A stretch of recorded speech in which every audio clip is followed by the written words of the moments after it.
नमस्कार, आप देख रहे हैं जोहार झारखंड। आपके साथ मैं हूं अलीम अतहर। शुरुआत बड़ी खबर से करते हैं। गढ़वा में नगर उटारी थाना क्षेत्र के गरबांध गांव में आपसी विवाद में दो पक्षों में खूनी संघर्ष हुआ। इस झड़प में एक व्यक्ति की मौत हो गई जबकि 12 लोग गंभीर रूप से घायल हो गए। सभी घायलों का इलाज अनुमंडलीय अस्पताल में चल रहा है। मृतक का नाम महावीर उरांव है। वहीं एक घायल को बेहतर इलाज के लिए सदर अस्पताल रेफर कर दिया गया। मिली जानकारी के मुताबिक सोलर टंकी से निकलने वाले पानी को लेकर विवाद हुआ था। मनोज कुजूर और उसके परिवार वालों ने नाली को बंद कर दिया था, जिससे ये पानी मुखिया सोहन उरांव के घर में जाने लगा था। इसी विवाद ने खूनी रूप ले लिया और दोनों ओर से कुदाल, टांगी और पत्थर से एक दूसरे पर वार किया जाने लगा। एसडीपीओ ने बताया कि पानी के विवाद में मुखिया और उसके चाचा के बीच मारपीट की घटना हुई है, जिसमें कई लोग अभी घायल हैं। पूरे मामले की जांच में पुलिस जुट गई है। वहीं पूरे मामले पर मुख्यमंत्री ने भी संज्ञान लिया है और डीसी को जांच और दोषियों पर कड़ी कार्रवाई के आदेश दिए हैं। मुखिया सोहन उरांव और उनके चाचा महावीर उरांव के बीच पानी के बहाने को लेकर विवाद हुआ था, जिसमें दोनों पक्ष में मारपीट हुई है। मारपीट में दोनों पक्ष के ओर से लोग घायल हुए हैं और जिनका इलाज अभी नगर अनुमंडल अस्पताल में किया जा रहा है। साथ ही उसमें मारपीट के क्रम में एक व्यक्ति की मृत्यु भी हो गई है, जिसका नाम महावीर उरांव है। इस पर पुलिस आगे की प्रक्रिया कर रही है। जैसे जल है, जल मीनार को लेकर मेरे पिताजी बोले कि पानी जाने का रास्ता छोड़ दीजिए। नदी पहले से पानी था तो उन लोग मट्टी भर रहा था, इसी में बोले कि नहीं तुम लोग बड़का बन रहे हो, पानी इधर कहाँ जाएगा, ऐसे से बोल के इन लोग डायरेक्ट मारपीट करने लगा। इधर दक्षिण साइड में रोड है और उत्तर साइड में नदी था, हम लोग का खेत में ही से जाता था। और हमारे साथ ओम प्रकाश जुड़े हुए इस खबर पर ज्यादा जानकारी के लिए। ओम प्रकाश, पूरा मामला क्या कुछ है और सीएम के निर्देश के बाद क्या कार्रवाई हुई है? जी, बता दें कि पूरा मामला जो है वो जो सोलर पंप होता है उसकी पानी जाने को लेकर विवाद है। और पूरी तरह से अगर कहा जाए तो इस पूरे मामले में जिस तरह से बर्बरता पूर्वक मारपीट हुई और जिसमें कई लोग घायल भी हुए हैं, वहीं एक व्यक्ति की भी मौत हो गई। पूरे मामले पर सीएम ने संज्ञान लेते हुए मामले की जांच के आदेश दिए। हालांकि कुछ लोगों को इसमें हिरासत में लिया गया है, लेकिन वहीं कुछ जो है इसमें वो घायल भी हैं, जिस वजह से अभी पूछताछ पूरी तरह से नहीं हो पाई है। लेकिन सीएम के निर्देश के बाद ही पूरे मामले में पुलिस और प्रशासन जो है वो एक्शन में आ गया है और जल्द ही पूरे मामले को सुलझाकर जो दोषी लोग हैं उन पर कड़ी कार्रवाई की बात की जा रही है। हालांकि आपको ये भी बताना चाहेंगे कि पानी विवाद को लेकर जिस तरह से ये पूरी मारपीट हुई है, मारपीट की घटना सामने आई और जिस तरह से मारपीट की गई है, वो अपने आप में एक बड़ा सवाल है कि आखिर पानी को लेकर और जिस तरह से उसके नाली को एक छोटी सी विवाद को लेकर जिस तरह से मारपीट हुई है, उसे लेकर गांव के ही लोग जो है या फिर प्रशासन का ध्यान उस वक्त क्यों नहीं गया। इस तरह से मारपीट होती रही, पुलिस के पास या फिर प्रशासन जो स्थानीय जनप्रतिनिधि हैं उनके पास भी ये जानकारी नहीं पहुंची और पूरे मामले को शुरुआत में ही सुलझा लिया जाता तो इस तरह की घटना नहीं होती। हालांकि प्रशासन और पुलिस जो है वो भी इसमें कहा जाए तो कहीं ना कहीं उदासीन रही है, जिस वजह से इस तरह के पूरा हादसा हुआ है। अब देखना होगा कि जो मुख्यमंत्री का निर्देश आया है उसके बाद कितनी जल्दी कार्रवाई होती है और भविष्य में इस तरह की घटना की पुनरावृत्ति न हो, इसे रोकने के लिए क्या कुछ रणनीतियां तैयार की जाती हैं। बिल्कुल ओम प्रकाश, काफी एक तरह से देखा जाए तो हृदय विदारक घटना है और उम्मीद करते हैं कि मुख्यमंत्री ने जब खुद डीसी को निर्देश दिए हैं तो जल्द ही दोषियों को गिरफ्तार किया जाएगा। बहुत बहुत शुक्रिया आपका तमाम जानकारी देने के लिए। धनबाद के बागमारा में अवैध कोयला का कारोबार जारी है। यहां पुलिस छापेमारी अभियान चलाकर माफिया पर नकेल कसने में जुटी है, लेकिन स्थानीय स्तर पर थानों की मिलीभगत से कोयले का कारोबार लगातार जारी है। सीनियर अधिकारियों के निर्देश पर भाटडीह ओपी के नागदा जंगल में अवैध कोयला डिपो में छापेमारी की गई।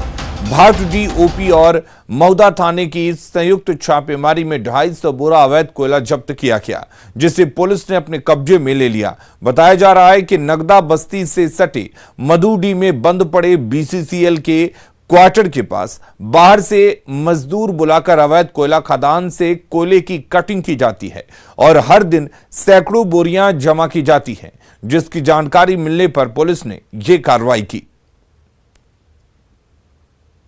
अधिकारी के आदेश के अनुसार नगदा जंगल में छापामारी किया गया, जिसमें अवैध कोयला बोरा में भर कर रखा हुआ है। भाटी को सूचित कर दिया, वो जब्त करके अपना आगे की कार्रवाई करेंगे। किसी की गिरफ्तारी हुआ सर? नहीं, किसी की गिरफ्तारी नहीं, कोई नहीं थे। और अगली खबर बोकारो से है, जहां कसबार थाना क्षेत्र के टंगुटोना टोले में डायन बिसाही का मामला सामने आया है। टेलियाडी गांव में डायन का आरोप लगाकर देवर ने ही अपनी भाभी पर कुल्हाड़ी से जानलेवा हमला कर दिया।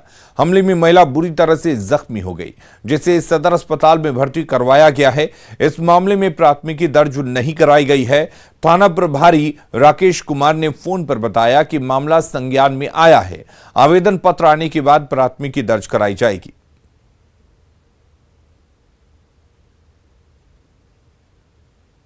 और पहले से बोल रहे थे कि काटेंगे इसको, आज नहीं तो कल काटेंगे, लेकिन काटेंगे। मेरा बेटा खा गई है, उसका बेटा मतलब डेथ हुआ था, है ना, बीमारी के कारण। तो मेरी माँ को डान बता के बहुत गाली गलौज कर रही थी पहले से, और अचानक कल शाम को दोनों को मिल के कुल्हाड़ी से मारी। झारखंड में कोरोना संक्रमण की रफ्तार लगातार धीमी हो रही है। कल राज्य में 532 नए संक्रमित मिले, वहीं 1272 लोगों ने कोरोना को मात दी। कल झारखंड में 11 लोगों की मौत हुई, जिसमें राहत की बात यह रही कि राज्य के 20 जिलों में किसी की भी कोरोना संक्रमण से मौत नहीं हुई। बात रांची की करें तो यहां पिछले 24 घंटे में 60 नए कोरोना पॉजिटिव मिले, वहीं 7 लोगों की राजधानी में कोरोना से मौत हुई। संक्रमितों की संख्या कम होने और स्वस्थ होने वालों का आंकड़ा बढ़ने से राज्य में कुल एक्टिव केस की संख्या 7307 तक पहुंच गई है। वहीं झारखंड का रिकवरी रेट भी 96.36% तक पहुंच चुका है, जो देश के रिकवरी रेट से 4% अधिक है। और इधर कोरोना पर अनलॉक 1 का आज पहला दिन है। राजधानी रांची में पिछले दिनों की तुलना में लोगों की ज्यादा गतिविधियां नजर आईं। चूंकि रांची, जमशेदपुर, धनबाद, बोकारो और देवघर समेत 9 जिलों में संक्रमण ज्यादा फैला है, लिहाजा अभी राजधानी में सख्ती बरकरार रखी गई है। राजधानी के मुख्य चौराहे अल्बर्ट एक्का चौक पर सुबह से ही पेट्रोलिंग टीम और पीसीआर के जवान तैनात नजर आए। अनलॉक 1 के पहले दिन का जायजा लिया हमारे सहयोगी संजय कुमार सिन्हा ने। राज्य सरकार की जारी नई गाइडलाइंस के तहत आज अनलॉक 1 का पहला दिन है। और चूंकि राजधानी रांची की बात करें तो राजधानी रांची में चूंकि संक्रमण ज़्यादा था और रांची समेत कुल 9 जिलों में अभी भी सख्ती बरकरार रखी गई है। हालांकि इसे अनलॉक 1 का नाम दिया गया है, जिसके तहत सुबह 6 बजे से दोपहर 2 बजे तक दुकानें खुली रहेंगी। लेकिन इन दुकानों में भी कपड़े की दुकान, जूते चप्पल और ज्वेलरी सामान जो सभी दुकानें बंद रहेंगी। और इसके अलावा जो आवश्यक दुकानें हैं सभी दुकानों को खोल दिया जाएगा। लेकिन सबसे एक बड़ी बात जो है कि जो अन्य 15 जिले हैं उन तमाम 15 जिलों में सभी दुकानों को खोलने का निर्देश दिया गया है। हालांकि अगर हम बात करें अनलॉक की, तो अनलॉक की आप देख सकते हैं कि एक ऐसा शब्द है जिससे सब कुछ खुलने का एक इशारा होता है और लोगों की गतिविधियां भी आज पहले की तुलना में जो लॉकडाउन था बढ़ी हुई नज़र आ रही है। हमारे साथ यहाँ पर अल्बर्ट एक्का चौक पर पुलिस प्रशासन के लोग मौजूद हैं, पेट्रोलिंग टीम पूरी मौजूद है। यहाँ पर जो है क्या कैसे गाइडलाइंस का पालन करवा रहे हैं आप लोग? सरकार का जो आदेश है उस पर हम लोग तत्पर हैं और उन्हीं के आदेश का पालन कर रहे हैं, सबको समझा रहे हैं इस तरह की नहीं होना चाहिए। यहाँ पर जो आम लोग जो गुजर रहे हैं, जहाँ भी इन्हें कोई चूक नज़र आ रही है, पेट्रोलिंग की टीम उन्हें रोक रहे हैं, समझा रहे हैं। सर, यहाँ पर जो गाइडलाइंस का जो पालन किया जा रहा है, आप लोग सुबह से मौजूद हैं, अनलॉक 1 के तहत क्या निर्देश है? वही सरकार का दिशा निर्देश पर चल रहा है, सख्ती कार्रवाई हो रहा है। अब कुछ भी करना नहीं, वही सरकार को पालन कर रहे हैं दिया हुआ आदेश। बिल्कुल, सरकार के निर्देशों का जो गाइडलाइन के तहत जो निर्देश है उसका पालन हो रहा है। देख रहे हैं कि महिला पुलिसकर्मियों को भी यहाँ तैनात किया गया है। और महिला पुलिसकर्मी भी किसी भी स्थिति से निपटने के लिए यहाँ पर तैयार हैं। क्या अनलॉक 1 के तहत जानकारी है? क्या जानकारी? यही कि सभी दुकानें बंद रहेंगे, जेवर जरूरत दुकानें बंद रहेंगे और जो छोटे मोटे गाड़ियाँ ये सब चलेंगे। आप क्या करते हैं? हम ई रिक्शा चलाते हैं। रिक्शा चलाते हैं जी। तो आपको क्या निर्देश है? हमारा निर्देश है, चलाने का निर्देश है ई रिक्शा चलाने के लिए। आप देख सकते हैं कि तमाम लोगों को अनलॉक 1 के बारे में जानकारी है। साथ ही जो सख्ती है, अभी भी कुल 24 जिलों में 9 जिलों जिसमें रांची भी शामिल है, सख्ती बरकरार है। लेकिन नाम अनलॉक 1 का दिया गया है ताकि चीज़ें धीरे धीरे खुल सकें अगर संक्रमण काबू में हो। कैमरामैन अमित के साथ संजय कुमार सिन्हा, न्यूज़ 18 रांची। राजधानी रांची में जिले के भीतर ई पास खत्म करने पर लोगों ने राहत की सांस ली। हालांकि कुछ लोगों का कहना है कि सरकार को गाइडलाइंस में और ज्यादा ढील देने की जरूरत है, लेकिन ई पास की बाध्यता जिले के भीतर खत्म करने के फैसले का लोगों ने एक सुर में स्वागत किया है। राजधानी में लालपुर में लोगों से ई पास पर बात किया हमारे सहयोगी संजय कुमार सिन्हा ने। राज्य सरकार की नई गाइडलाइंस में ई पास को लेकर लोगों को बहुत राहत मिली है। खासकर जिले के अंदर जो मूवमेंट थी उसके लिए ई पास की ज़रूरत को ख़त्म कर दिया गया है। हम इस समय खड़े हैं रांची के लालपुर चौक पर, जहां हम लोगों से बात करेंगे कि वो ई पास को लेकर जो नई गाइडलाइंस है कितनी राहत महसूस कर रहे हैं। जो नई गाइडलाइंस आई है, क्या महसूस कर रहे हैं आप? अच्छा लग रहा है, फ्रीडम सबको महसूस हो रहा है। पहले जो बहुत जगह जाने में कहीं में भी झिझक पैदा होती थी, लेकिन अभी जो है झिझक नहीं है, आराम से जा रहे हैं। ये बहुत अच्छा लगा कि कोरोना का भी जो रेशियो है वो बहुत कम हुआ है, इससे डर भी हम लोगों में थोड़ा कम हुआ है। लेकिन हम लोगों को कोरोना के लेकर के मास्क का हमेशा अभी भी पालन करते रहना है ना? बिल्कुल। ये जो कह रहे हैं कि ई पास को लेकर के जो नया फैसला है, क्या आप लोग महसूस करते हैं, कितनी राहत मिली है? बहुत अच्छा फैसला है। और पहले जो ई पास होने के कारण जो काफ़ी तंग हो रहा था, जनता इधर से उधर जाने में डर रही थी, बहुत चेकिंग चल रहा था, जिसके कारण काफ़ी परेशानी हो रही थी। और प्रिकॉशन तो सब लोग ले रहे हैं, प्रिकॉशन के लिए कोई दिक्कत नहीं है और धीरे धीरे रेशियो कम हो रहा है। इसके लिए सरकार को भी धन्यवाद और यहाँ के पब्लिक भी काफ़ी कॉन्शियस हैं, इसके लिए झारखंड के पब्लिक को भी धन्यवाद। बिल्कुल। हमारे साथ कुछ और लोग उनसे बात। सर, आप जामुन चुनने में व्यस्त हैं, जरा सा नहीं बोलिए ना। बताया जाए। ऐसा है ना कि ई पास से लोगों को बहुत दिक्कत था, सब्जी लेने में, दूध लेने में, निकलने में हिचकिचाहट था। अब हटा देने से थोड़ी राहत मिली है, लेकिन अभी बहुत राहत का ज़रूरत है। तो बहुत अच्छी बात है, क्योंकि काफ़ी लोगों को परेशानी सामना करना पड़ रहा था। लेकिन एक चीज़ इंपॉर्टेंट है, जनता को भी समझना चाहिए कि सोशल डिस्टेंसिंग बहुत ज़रूरी है, मास्क बहुत ज़रूरी है, सैनिटाइजेशन बहुत ज़रूरी है। क्योंकि मैं यहाँ हॉस्पिटल में काम करता हूँ, मैं जानता हूँ। और वैक्सीनेशन का जो प्रोसेस चल रहा है उसको भी सरकार को थोड़ा तेज़ करने की ज़रूरत है। तो क्या आपको क्या दिक्कत आ रही है? सब्जी लेने के जाने के समय हम लोग बेचने आते हैं तो जगह जगह में पकड़ लेता है, गाड़ी का ऐसा लाओ वैसा लाओ, और सब्जी वाला का फ्री है सब चीज़ में, तो काहे कि छेकता है, गाड़ी ने बार बार छेकता है, हम लोग को जगह जगह में छेकता है सब्जी वाला को, चालान भी काट देता है कई मरतब। जिले के अंदर जो ई पास की बाध्यता को खत्म किया गया, लोग राहत की सांस ले रहे हैं। लेकिन अभी भी एक जिले से दूसरे जिले के जाने के लिए या राज्य से बाहर जाने के लिए आपको ई पास की ज़रूरत पड़ेगी। और ई पास का मामला हाईकोर्ट में भी पहुंचा था, जहां इस अपील को खारिज कर दिया गया। फिलहाल लोग ई पास की बाध्यता जिले के भीतर खत्म करने से राहत महसूस कर रहे हैं। कैमरामैन अमित के साथ संजय कुमार सिन्हा, न्यूज़ 18 रांची। झारखंड में वैक्सीनेशन को लेकर जागरूकता कार्यक्रम चलाए जा रहे हैं, लेकिन ग्रामीण इलाकों में अब भी टीके को लेकर जागरूकता का घोर अभाव है। लोग अब भी टीके से दूर भाग रहे हैं। आखिर क्या है कारण? देखिए न्यूज़ 18 की ये एक्सक्लूसिव रिपोर्ट।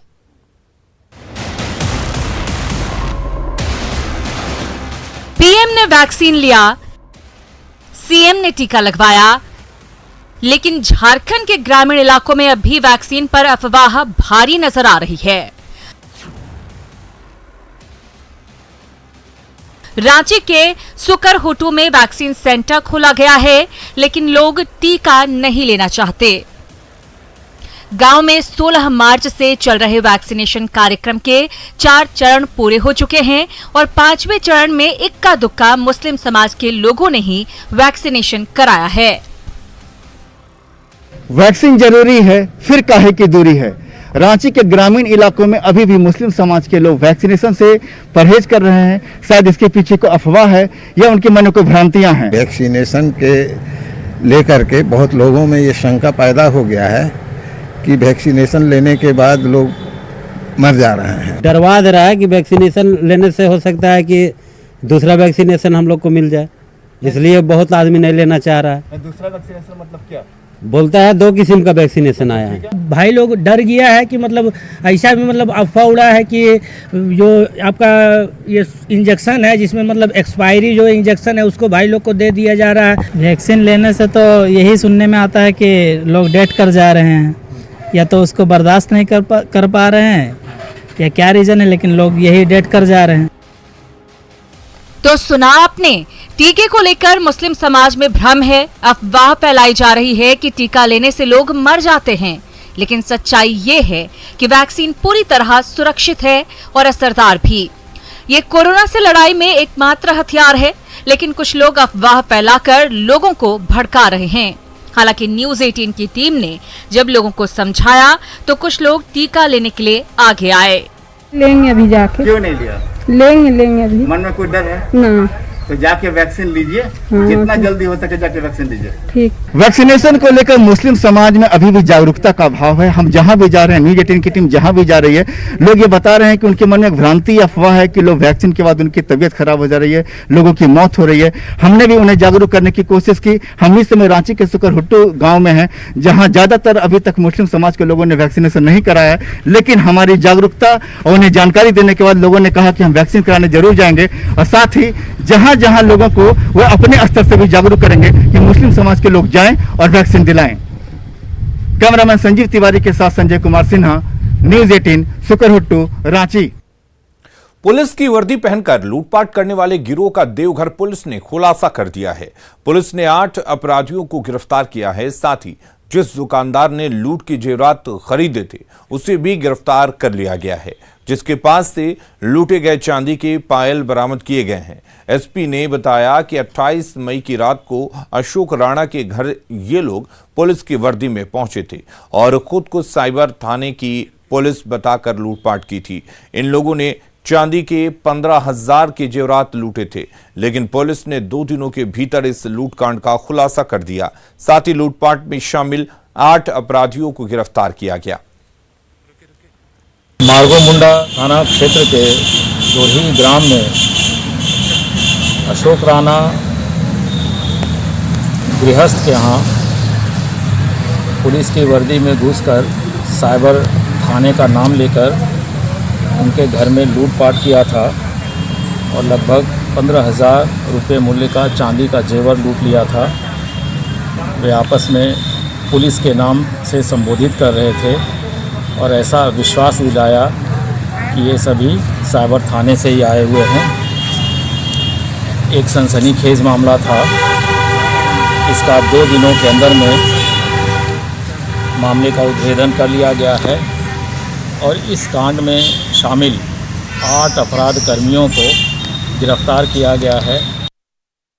पाकुड़ और रुक करेंगे इस वक्त एक बड़ी खबर की। केंद्रीय जांच एजेंसी ईडी ने एक बड़ी कार्रवाई को अंजाम देते हुए आरजेडी सांसद अमरेंद्र धारी सिंह को गिरफ्तार कर लिया है। ईडी की टीम ने दिल्ली के डिफेंस कॉलोनी इलाके में स्थित उनके आवास से गिरफ्तारी की है। गिरफ्तारी के बाद सांसद एडी सिंह का मेडिकल जांच करवाया गया। उसके बाद अब दिल्ली स्थित ईडी दफ्तर में रखकर पूछताछ की जा रही है। ईडी मुख्यालय के वरिष्ठ सूत्र के मुताबिक फर्टिलाइजर घोटाला मामले में यह गिरफ्तारी हुई है। पिछले कुछ समय पहले ही केंद्रीय जांच एजेंसी सीबीआई ने एक मामला दर्ज किया था। उसी मामले को आधार बनाते हुए ईडी ने यह केस टेक ओवर किया है और आगे इस मामले में कार्रवाई की जा रही है। उसके बाद दिल्ली, मुंबई, हरियाणा सहित करीब 12 स्थानों पर छापेमारी की गई थी।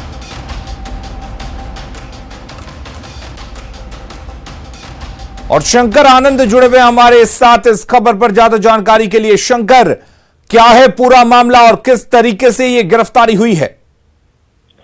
पिछले कुछ दिनों पहले सीबीआई ने एक मामला दर्ज किया था। वो था मामला फर्टिलाइजर स्कैम से जुड़ा हुआ मामला था और इसी फर्टिलाइजर स्कैम मामले में कई लोगों के खिलाफ मामला दर्ज किया गया था सीबीआई के द्वारा। उसी केस को आधार बनाते हुए एक ईडी ने इस केस को रजिस्टर किया था और इसी मामले में एक जो सांसद है एडी सिंह, बकायदा एडी सिंह यानी कि अमरेंद्र धारी सिंह, इसको पूछताछ किया गया और उसके बाद इसे गिरफ्तार किया गया है। अमरेंद्र धारी सिंह को दिल्ली स्थित जो डिफेंस कॉलोनी का जो उनका आवास है वहां से गिरफ्तार किया गया और उसके बाद उनसे पूछताछ करने के बाद अब उसका मेडिकल जांच करवाया गया और मेडिकल जांच करवाने के बाद ईडी स्थित जो दफ्तर है बकायदा वहां रह करके पूछताछ की जा रही है। अगर पूरे घोटाले की अगर बात करें तो इस मामले में जो इसे सांसद के तौर पर या राजनेता के तौर पर गिरफ्तार नहीं किया गया है, बल्कि एक दुबई स्थित एक कंपनी है, उस कंपनी में जो वाइस प्रेसिडेंट के पद पर ये कार्य करते हैं और उस कंपनी की जो भूमिका है वो इस फर्टिलाइजर स्कैम में रही है और इसीलिए उनको गिरफ्तार किया गया। उस कंपनी के नाम की अगर बात करें तो दुबई स्थित जो कंपनी है उसका नाम है मेसर्स ज्योति ट्रेडिंग कॉर्पोरेशन, ये दुबई स्थित कंपनी है। और इसी मामले में सिर्फ एडी सिंह नहीं बल्कि कई बड़े नाम जो हस्ती है बकायदा उसको भी इस मामले में आरोपी बनाया गया और जिसमें कि उत्तर प्रदेश के रहने वाले यूएस अवस्थी जो एमडी और सीईओ रह चुके हैं Indian Farmers Fertiliser Cooperative Limited, यानी कि इसको चलिए शंकर, बहुत बहुत शुक्रिया आपका तमाम जानकारी देने के लिए। इस बड़ी खबर पर आप लगातार नजर बनाए रखिए, हम आपसे जानकारी लेते रहेंगे। खबरें लगातार जारी रहेंगी, जल्द लौटते हैं।